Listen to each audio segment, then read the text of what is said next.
बड़ी खबर आपको बता दें, क्रिकेटर ऋषभ पंत उत्तराखंड के रुड़की में आज सुबह हुए सड़क हादसे में गंभीर रूप से घायल हो गए हैं। उन्हें इलाज के लिए देहरादून के मैक्स अस्पताल में भर्ती करवाया गया है, जहां उनकी हालत खतरे से बाहर बताई जा रही है। ऋषभ पंत की मर्सिडीज रुड़की जाते वक्त डिवाइडर से टकरा गई और उसमें आग लग गई थी और आग लगने के बाद मर्सिडीज पूरी तरह जलकर राख हो गई। और आपको बता दें कि फिलहाल ऋषभ पंत जो है वो देहरादून के मैक्स अस्पताल में भर्ती हैं। उनकी हालत फिलहाल खतरे से बाहर बताई जा रही है। वो डॉक्टर से बातचीत भी कर रहे हैं। की सेना को धूल में मिलाने के लिए पुतिन की फौज ने 120 से ज्यादा मिसाइलें दागी। कीव समेत 7 शहरों को निशाना बनाया गया, जिसकी वजह से वहां तबाही मच गई। यूक्रेन का आरोप है कि रूसी सेना ने रिहायशी इलाकों को निशाना बनाकर ये हमले किए, जिनमें कई इमारतें धूल में मिल गई और उनमें रहने वाले कई लोग घायल हो गए।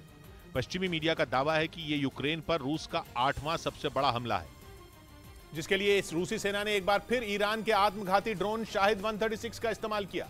यूक्रेन का दावा है कि राजधानी कीव को दहलाने के लिए रूस ने एक के बाद एक कई ताकतवर मिसाइलें छोड़ी, लेकिन इस बार भी वो फेल साबित हुआ, क्योंकि यूक्रेन के मुताबिक उसने मिसाइल डिफेंस सिस्टम से कीव पर गिरने वाली 16 से ज्यादा रूसी मिसाइलों को आसमान में ही ध्वस्त कर दिया।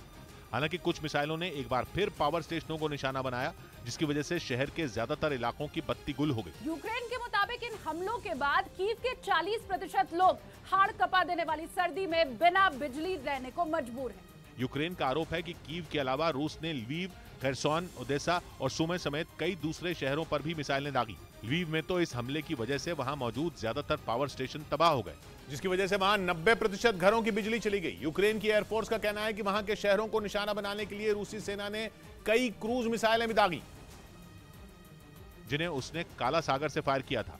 हालांकि यूक्रेन का दावा है कि उसने रूस के इस 8वें सबसे बड़े हमले को नाकाम कर दिया और उसकी ज्यादातर क्रूज मिसाइलों को मार गिराया।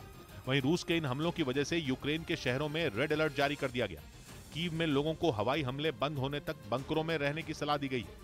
पश्चिमी मीडिया का दावा है कि इसी महीने की शुरुआत में रूस ने यूक्रेन के शहरों पर 70 मिसाइलें दागी थी, जिनमें 60 को मार गिराया गया था। पश्चिमी मीडिया का दावा है कि रूस के इन हमलों के पीछे भी एक गहरी साजिश है। न्यूयॉर्क टाइम्स की एक रिपोर्ट के मुताबिक हमले के लिए सबसे पहले रूस ईरान के आत्मघाती ड्रोन को यूक्रेन भेजता है, ताकि पश्चिमी देशों से मिले एयर डिफेंस सिस्टम उन्हें ध्वस्त कर बेफिक्र हो जाए। इसके बाद रूस क्रूज मिसाइलों से यूक्रेन के शहरों पर धावा बोल रहा है, जिससे ज़ेलेंस्की की सेना को ज्यादा नुकसान हो।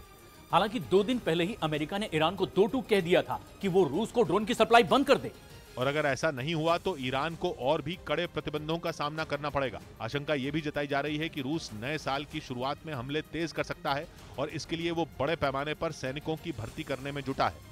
उधर इटली के रक्षा मंत्री ने दावा किया कि रूस अगर जंग में हारता हुआ दिखा तो पुतिन परमाणु बम गिरा देंगे।